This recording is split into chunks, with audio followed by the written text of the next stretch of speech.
In many classrooms, the focus is on an illusory average student. Many curricula are designed for that student. Cognitive neuroscience has shown us that there really isn't an average student anywhere, and that's why it's an illusory student. Universal Design for Learning, though, is particularly focused on making sure that we get those students who have been marginalized, for whom that designing for the average student has never worked well. And that certainly means students who have been struggling, students for whom English is not their first language, students with disabilities. They've been typically marginalized by this illusory average curriculum. Secondly, though, students at the other margins, the students who are called gifted and talented, are also students who have been underserved by this mainstream curriculum. They haven't been challenged. They're bored. They're underserved as well. UDL is a framework based in cognitive neurosciences for designing learning experiences that work across a wide spectrum of learners. Its main purpose is to make sure that everybody is a successful learner and reaches what we call being an expert learner. That is, they know a lot, they know how to do a lot, and they love learning and want to do it more.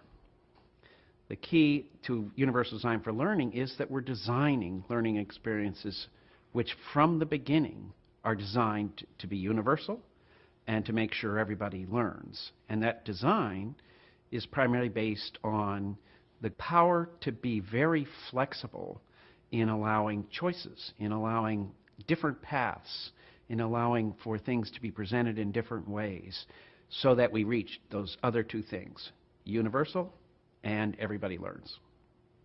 The three principles of Universal Design for Learning come from careful analysis of what learning really is, and particularly the research that has been done by thousands of other researchers in cognitive science, cognitive neuroscience, neuropsychology, which have carefully looked at what comprises learning, how does learning really work, and what are its differences among individual learners. From that work, we've abstracted out three simple principles that are involved in any learning situation. How does the learner pick up information? How do they express and act on that information? And how are they engaged by the learning situation? There are three broad principles. The first has to do with how we present information to the learner. And we talk about multiple means of representation. As it turns out, there's no one way that we can present information so to be successful for everyone to learn it. So we talk about multiple means of representation.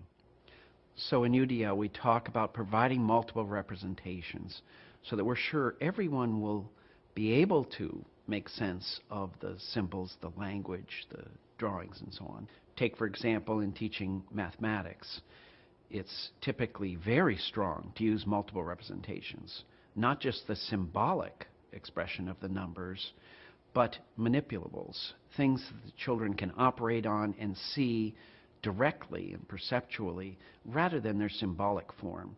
So that's a great example of providing multiple representation, both the symbolic number and a physical manipulative. The second principle is provide multiple means of action and expression. And that takes into account the fact that students vary greatly in how they express what they know, how they can act skillfully, how they can communicate in language or in drawing and so on. And students differ widely, so we say we must provide multiple means of expression over the course of our teaching and learning. The third principle is multiple means of engagement. And in many ways, it's the most important principle. If we don't engage students in learning, don't make it important to them, make them motivated for it, then none of the other forms of representation and expression will be that important. Within Universal Design for Learning, when we look at a curriculum, we think of four main components, and each of them need to be universally designed. The first component is, what are its goals?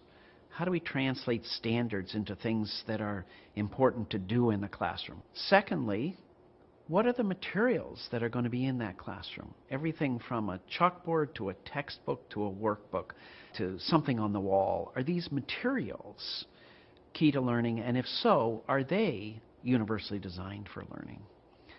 Third, the methods. How does the teacher go about teaching when she or he is working at helping students learn? Does she set up collaborative groups? Does she lecture? Does she provide experiences out in the world? And lastly, and very important to universal design for learning, is the means of assessment. How are we sure that learning really occurs? When we began our work, we, like most people, were focused on learners who were doing poorly, who looked like they had disabilities. Over time, we began to change our focus because we could see when we were in classrooms that the classrooms were in fact disabling, that they were not designed properly to ensure that every child would succeed. And we began more and more to see that the curriculum itself was disabled, and that the work of the Universal Design for Learning guidelines is to reduce the disabilities in the curriculum itself so that more students succeed, more students have optimum challenges, and come out as expert learners in the end.